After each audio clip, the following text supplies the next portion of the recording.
All right, team, welcome back. So you've battled through the primary survey. The airway's good, they're breathing, the bleeding is under control. You know that initial storm is kind of past. But this quiet moment, this is actually where the real danger can hide. This is where the detective work begins. We're talking about the secondary survey, that systematic, top-to-bottom deep dive that keeps a patient from leaving your trauma bay with a hidden, life-altering injury. Let's get right into it. So let me ask you a question. Your patient's ABCs are stable. Vitals are looking better. You're feeling pretty good. Are they out of the woods? The answer, and I mean this, is a hard no. Not even close.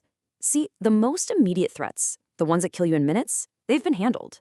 But the hidden dangers, the ones that cause long-term disability, chronic pain, or even a delayed death, they are still lurking.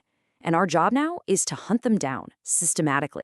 So here's our game plan for today. First, we're going to talk about why this phase is so critical, the real danger zone.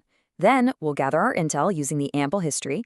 After that, we dive into the hands-on head-to-toe sweep. We'll talk about looking deeper with key imaging, and we'll finish up with the core principles to get you to our ultimate goal, 0 missed injuries. Because really, this systematic approach, it's the only safety net we've got. Okay, let's dive into section 1. This is the moment in the trauma bay when the adrenaline starts to wear off, and the biggest enemy, complacency, can start to creep in. This is the danger zone, and understanding exactly why it's so dangerous is what's going to keep both you and your patient safe. I absolutely love this quote because it nails the concept perfectly. Think of it this way. The primary survey, your ABCDEs, that's all about preventing death in the next 5 minutes. It's fast, it can be brutal, but it saves the life. The secondary survey, it has a totally different goal. It's meticulous, it's careful, it's about saving function, preventing disability, and finding every single injury, no matter how small it seems. And if you think this is just some academic exercise, look at this number. Up to 39% of trauma patients have injuries that are missed on that initial evaluation. And we're not talking about minor scrapes. Many of these are clinically significant things that lead to major complications or even death. This isn't a rare thing. It's an everyday pitfall we have to actively guard against. So this brings us to the single most important rule, the one absolute unbreakable rule of trauma resuscitation. You never, and I mean ever, start the secondary survey until the primary survey is done and your patient is hemodynamically stable. Rushing ahead is how you miss that slowly developing tension pneumo, or the fact that they're still bleeding into their belly. Stabilize first. Then, and only then, do you search. All right, next up, we gather our intelligence. Before we even really get deep into the hands-on exam, we need the patient's story. Now, a lot of the time this is happening simultaneously as you're starting the exam, but the information is just vital. And the tool we use to get it done quickly and efficiently is the ample mnemonic. So, ample. A is for allergies, pretty straightforward. M is for medications, and this one is super high yield. Are they on blood thinners that are going to make them bleed out from a small injury? Or, and this is a big one, are they on beta blockers that could be masking the tachycardia of shock? P is for past illnesses, and don't forget, pregnancy. L is last meal. Your anesthesiologist will thank you for this when they're thinking about aspiration risk. And finally, E is for events and environment, the mechanism. How did this happen? A fall from 20 feet is a whole different ballgame than a slip on the ice. The details matter. Okay, now for the main event, the head-to-toe sweep. This is the hands-on, systematic search for injuries. We're looking for every cut, every bruise, every tender spot. We sometimes call it the fingers and tubes phase, because you are literally going to put your fingers on every part of the patient and think about every orifice. We always start at the top. For the head, you're running your fingers through the hair, feeling the whole scalp for any step-offs or hidden lacerations. On the face, you're hunting for those classic, can't-miss signs of a basilar skull fracture. Blood behind the eardrum, bruising behind the ear, that's battle sign, or bruising around the eyes, so-called raccoon eyes. And don't forget to look in the nose for a septal hematoma. Then the neck, carefully palpating each spinous process. And the rule here is absolute. That C-collar stays on. You have a team member hold manual inline stabilization while you do your exam. No exceptions. Moving down to the chest. Your hands are your absolute best tool here. You need to palpate every single rib, feeling for that crunchiness of a fracture or the weird paradoxical movement of a flail segment. Listen to the lungs again and look for that seatbelt sign, that diagonal bruise across the chest. It's a huge clue that there could be serious injuries underneath.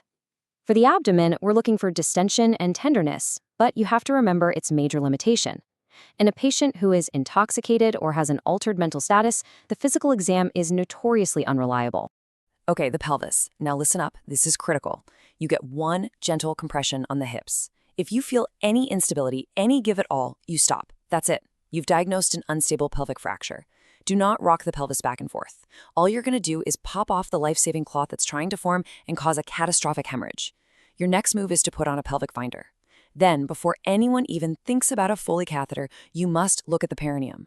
Blood at the tip of the urethra, a big scrotal hematoma, or a high-riding prostate on rectal exam, these are all absolute stop signs for placing a Foley. Now, we get to the part that is so easily forgotten. The back. The log roll is mandatory. It's not optional. You have to see and touch the patient's entire backside.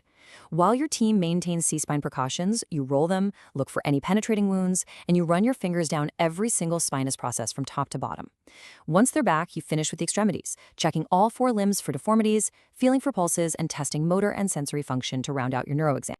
So we've done our full hands-on sweep, but of course, we can't see inside the body. That's where our diagnostic adjuncts come into play. These are the tools that extend our physical exam, the things that let us find the injuries we can't possibly see or feel. The 2 big players here are the eFast exam and the CT scanner. Think of it like this. The eFast is your go-to for the unstable patient. It's fast, it's done right at the bedside, and it answers a few very specific questions. Is there fluid in the belly or around the heart? Is there a collapsed lung? The CT scanner, on the other hand, is for the stable patient. It's the donut of truth, right? It gives you this incredibly detailed anatomical map, but it means a trip to the radiology suite, which is a very dangerous place for an unstable patient to be. You have to know when to use each one. Okay, let's bring it all home. Let's land the plane here. These final points are the rules you have to burn into your brain to make sure that when your patient leaves your trauma bay, you've found everything. Because the goal, always, is 0 missed injuries. So if you take away one single thing, let it be this. Your system is your safety net. In the middle of the controlled chaos of a trauma, it is so easy to get distracted or to miss something. Following a systematic, repeatable approach every single time is the only thing that protects your patient and protects you from the consequences of a missed injury. So what are those unforgettable rules? Let's just drill them. 1.